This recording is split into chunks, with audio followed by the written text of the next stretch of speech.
दोस्तों आज की इस वीडियो में हम बात करेंगे मुख्यमंत्री युवा उद्यमी विकास अभियान योजना 2025 में जो योजना चलाई जा रही है। अगर आप लोग भी इस योजना के अंतर्गत आवेदन कर रहे हैं या फिर कर लिया है तो आप लोगों को बता दें, इस योजना के अंतर्गत गवर्नमेंट 5 लाख रुपए तक का लोन दे रही है किसी भी प्रकार के बिजनेस को स्टार्ट करने के लिए, किसी प्रकार की कोई भी सेवा स्टार्ट करने के लिए। तो काफी वीडियो मैंने अपलोड किए हैं जिसपे सबसे ज्यादा कमेंट यही आ रहे हैं कि सर हम अपने प्रोजेक्ट की रिपोर्ट किस प्रकार से बनाएं। इस टॉपिक पे सबसे ज़्यादा कमेंट आ रहे हैं। तो फाइनली हम आपको लेकर आए हैं कि प्रोजेक्ट रिपोर्ट आप अपनी खुद की मैनुअल कैसे बनाएंगे, प्रोजेक्ट रिपोर्ट का फॉर्म कहां से कैसे डाउनलोड करेंगे, इस वीडियो में आपको कंप्लीट डिटेल देंगे। तो चलिए शुरू करते हैं। मुख्यमंत्री युवा विकास अभियान योजना के अंतर्गत अगर आप लोग इस योजना के बारे में जानना चाहते हैं कि ये योजना क्या है, कैसे आवेदन करते हैं, जिसका पूरा आर्टिकल मैंने अपनी वेबसाइट सक्सेना टेक्निकल पे लिख रखा है, जिसका लिंक आपको वीडियो के डिस्क्रिप्शन में प्रोवाइड करा दिया जाएगा। आप लोग वहां पे क्लिक करके डायरेक्टली यहाँ पर आकर पूरी इन्फॉर्मेशन हिंदी में जान सकते हैं। काफी कड़ी रेट इसके फॉर्म को अप्लाई करना चाहते हैं तो आप लोग सक्सेना टेक्निकल की चैनल पे विजिट कीजिएगा, जहां पर आपको इससे रिलेटिव काफी सारी वीडियो देखने को मिल जाएंगी। तो आप लोग वो वीडियो जाके वॉच कर लीजिएगा, आपको पूरी इंफॉर्मेशन देखने को मिल जाएगी। बात करेंगे परियोजना या फिर प्रोजेक्ट रिपोर्ट के बारे में। अगर आप लोग भी प्रोजेक्ट रिपोर्ट बनाना चाहते हैं तो कैसे आप लोग प्रोजेक्ट रिपोर्ट बनाएंगे, उसके लिए आपको आना होगा सक्सेना टेक्निकल की वेबसाइट पर। लिंक आपको वीडियो के डिस्क्रिप्शन में मिल जाएगा। यहां पर आने के बाद सबसे लास्ट में आएंगे तो आपको एक ऑप्शन मिलेगा अप्लाई ऑनलाइन, आपको इस पर क्लिक करना है और क्लिक करने के बाद आपके सामने जो प्रोजेक्ट रिपोर्ट का प्रो फार्मा है वो यहाँ पर ओपन होके आ जाएगा। इस प्रो फार्मा को आपको यहाँ से प्रिंट कर लेना है, 2 पेज का है, आप लोग आगे पीछे प्रिंट कर लीजिएगा। प्रिंट करने के बाद आपको इस प्रो फार्मा में क्या क्या चीजें फिलअप करनी है, तब आपकी जाके परियोजना या फिर प्रोजेक्ट रिपोर्ट बनके तैयार होगी। अब क्या क्या डिटेल आपको यहाँ पर भरनी है इसके बारे में आपको यहाँ पर समझाते हैं। देखो सबसे ज्यादा मेरी वीडियो पे एक ही कमेंट आ रहे हैं कि सर हम साइबर कैफे ओपन कर रहे हैं, सर हम जनसेवा केंद्र ओपन कर रहे हैं, सर हम कंप्यूटर शॉप ओपन कर रहे हैं, सर हम ऑनलाइन वर्क के लिए शॉप ओपन कर रहे हैं, क्या लोन के लिए एलिजिबल है। तो आप लोगों को बता दें, इन टॉपिक पर अगर आप लोग दुकान ओपन कर रहे हैं कंप्यूटर से रिलेटिव, चाहे आपका जनसेवा केंद्र हो, चाहे आपकी कंप्यूटर शॉप हो, चाहे आपका ऑनलाइन वर्क हो, चाहे आप लोगों का लोकवाड़ी केंद्र हो, इन सभी प्रोजेक्ट पर आप लोग अपने फॉर्म को अप्लाई कर सकते हैं और गवर्नमेंट से लोन भी प्राप्त कर सकते हैं। चाहे आप लोग 1 लाख के लिए लें, चाहे 2 लाख के लिए, चाहे 3 लाख के, चाहे 4 लाख के, 4-5 लाख के। तो आज फाइनली हमारा जो टॉपिक है वो केवल जनसेवा केंद्र जो ओपन करना चाहते हैं, कंप्यूटर शॉप ओपन करना चाहते हैं, लोकवाड़ी केंद्र ओपन करना चाहते हैं या फिर कंप्यूटर शॉप ओपन करना चाहते हैं, इससे रिलेटिव ही इस टॉपिक पर हम बात करेंगे। तो इसमें क्या क्या चीजें की हमें जरूरत पड़ेगी, क्या क्या मशीनरी कितनी आएगी, कितना हमारा कच्चा माल लगेगा, टोटल अमाउंट आप लोग कितना ले रहे हैं, 1 लाख का ले रहे हैं, 2 लाख का ले रहे हैं, 3 लाख का ले रहे हैं, आप अपने अमाउंट के हिसाब से प्रोजेक्ट रिपोर्ट बनाएंगे। कैसे बनाएंगे उसके बारे में आप लोग यहाँ पर समझिएगा। जैसा कि हमने प्रोजेक्ट की जो रिपोर्ट है वो यहाँ पर डाउनलोड कर ली है और इसका प्रिंट आउट भी निकाल लिया, आपको निकाल लेना है। फिर आपको पहले नंबर पे अभ्यर्थी का नाम फिल करना है, जिसके नाम से आप लोग इस लोन के लिए आवेदन कर रहे हैं उसका नाम पूरा फिलअप कीजिएगा।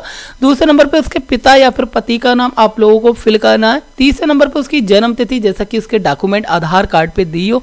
चौथे नंबर पे आपको आधार कार्ड नंबर को फिलअप करना है। 5वें नंबर पे आपको अपना फुल एड्रेस लिखना है जिस पर आप लोग निवास करते हैं। 6ठे नंबर पे आपका स्थायी पता अगर आपका कोई है तो आप लिख सकते हैं, अन्यथा इसे सेम कर सकते हैं।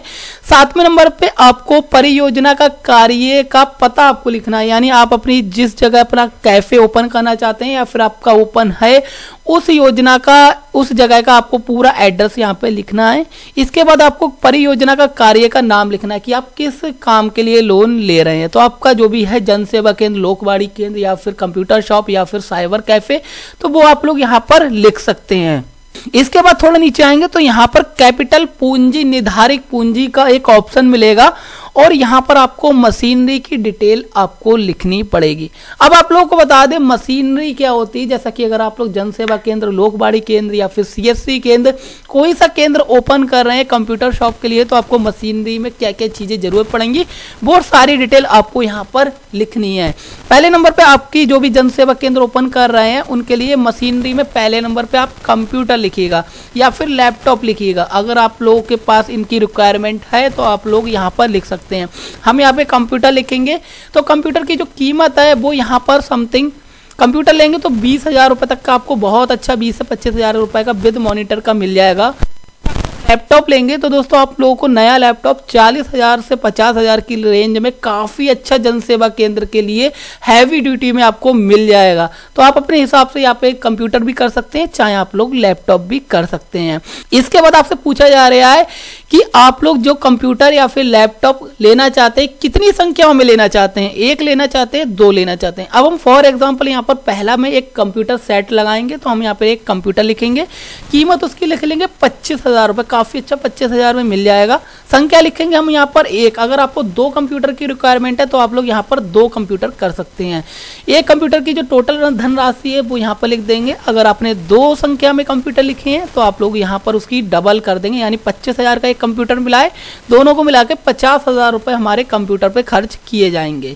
दूसरे नंबर पे हम यहाँ पर हमने एक कंप्यूटर लिया है, दूसरे नंबर पे हम यहाँ पर एक लैपटॉप लेना चाहते हैं इमरजेंसी केस के लिए कि कभी कभार लाइट नहीं हो तो कंप्यूटर शट डाउन हो, हम लैपटॉप का काम कर सकें। तो हम यहाँ पर एक लैपटॉप लिखेंगे, कीमत यहाँ पर है उसकी 40,000 रुपये, यहाँ पर संख्या में 1 डाल देंगे और लैपटॉप की जो कीमत है वो यहाँ पर टोटल 40,000 कर देंगे।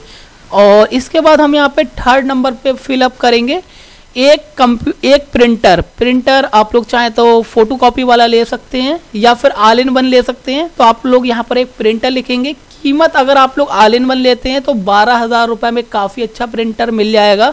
तो आप लोग लिख सकते हैं प्रिंटर आपको कितने लेने हैं वो आप लोग यहाँ पर लिख सकते हैं, 1 लेना है, 2 लेने हैं। तो अगर आप लोग 2 लें तो 2 की मल्टीप्लाई 24,000 कर दीजिएगा, 1 लेते हैं तो 1 का ही यहाँ पर 12,000 कर दीजिएगा।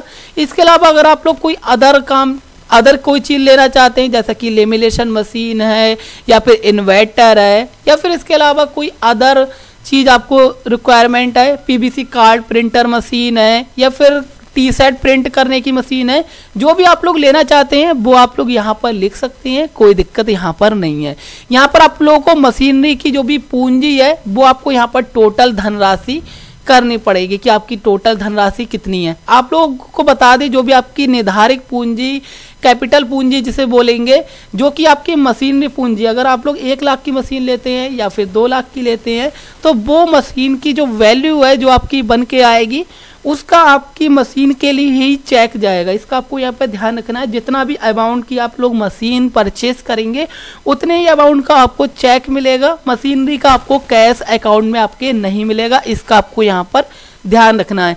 और आप लोगों को बता दें आप लोग जन सेवा केंद्र ओपन कर रहे हैं तो आप लोगों को जन सेवा केंद्र की फुल नॉलेज होनी चाहिए, क्योंकि आपसे DIC ऑफिस वाले भी आपसे सवाल कर सकते हैं, बैंक वाले भी आपसे सवाल कर सकते हैं उससे रिलेटिव, तो आपको वो चीज़ ध्यान ज़रूर रखनी है। इसके बाद थोड़ा नीचे आएंगे तो यहाँ पर आपको एक ऑप्शन और देखने को मिलेगा, यहाँ पर देखने को मिलेगा कच्चा माल का, जिसे बोलते हैं कार्यशील पूंजी। अब कार्यशील पूंजी में आप लोग यहाँ पर क्या क्या चीज़ों को ऐड कर सकते हैं। ये कार्यशील पूंजी यानी कच्चे माल की जो भी लिस्ट बनाएंगे इसका जो बैलेंस है ये आपके अकाउंट में ट्रांसफर किया जाएगा और इस पैसे से आप लोग कच्चा माल खरीद सकते हैं, जैसा कि आप अपना काउंटर बनवा सकते हैं, अपने लिए चेयर ले सकते हैं, अपनी दुकान की डेकोरेशन कर सकते हैं और भी कई सारे काम कर सकते हैं। तो आपके मन में क्या क्या डेकोरेशन करने से लेकर कितना कितना खर्चा पे आप लोग यहाँ पर कच्चा माल खरीदेंगे, क्या क्या माल आप उसमें भरेंगे, तो वो आप लोग यहाँ पर लिख सकते हैं। जैसा कि अगर आप लोग जन सेवा केंद्र ओपन कर रहे हैं तो आप लोग पहले नंबर पर अपना काउंटर लिखिएगा, कितने कीमत का आप लोग काउंटर बनवाएंगे, कितनी संख्या में बनवाएंगे, 1 काउंटर की ज़रूरत है, 2 की ज़रूरत है, 3 की ज़रूरत है, वो आप लोग यहाँ पे लिखेंगे। उसकी टोटल धनराशि कितनी हो रही है वो आप लोगों को यहाँ पर लिखना है। दूसरे नंबर पे आप अपने शॉप में जो भी जनसेवा केंद्र ओपन कर रहे हैं उसमें कितने चेयर कुर्सी मेज की आवश्यकता है वो आप लोग यहाँ पे लिखेंगे। चेयर कुर्सी मेज जो भी आप लोग यहाँ पे लिखना चाहते हैं वो आप लोग तीनों एक में लिख सकते हैं। इसके बाद आप उसकी कीमत लिखेंगे, कितनी संख्या में चाहिए, कुर्सी कितनी चाहिए, चेयर कितनी चाहिए और आपको टेबल कितनी चाहिए वो आप यहाँ पे लिख सकते हैं। फुल वैल्यू आपकी वहाँ पर कितनी हो रही है वो आप लोगों को यहाँ पर लिखना है। इसके बाद आप लोग यहाँ पर देख सकते हैं तीसरे नंबर पे आपसे पूछा जा रहा है कि आप अपनी दुकान के डेकोरेशन के लिए कितना पैसा करेंगे खर्च। तो आप लोग यहाँ पे डेकोरेशन रखेंगे, उसकी कीमत लिखेंगे, संख्या में कुछ नहीं छोड़ेंगे और यहाँ पर आप लोग लिख देंगे कि टोटल डेकोरेशन पे आपकी शॉप पर कितना खर्चा आने वाला है, तो वो आप लोग यहाँ पर लिखेंगे।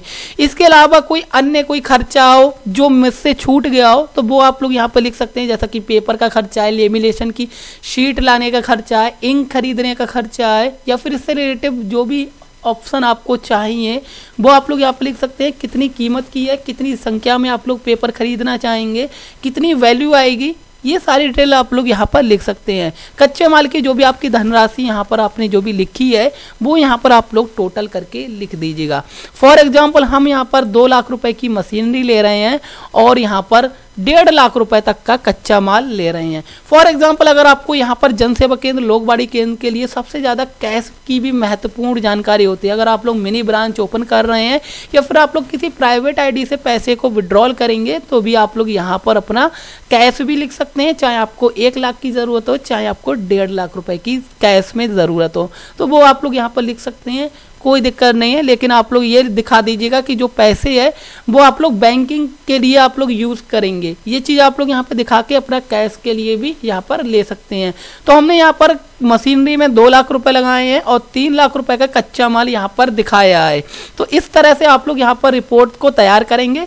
इसके बाद थर्ड वाले ऑप्शन पे आएंगे तो हमारी जो निर्धारित पूंजी थी जो कि मशीनरी की थी वो यहाँ पर 2 लाख की थी और कार्यशील पूंजी यहाँ पर 3 लाख की थी। तो टोटल हमारा यहाँ पर हो गया योग 5 लाख रुपए।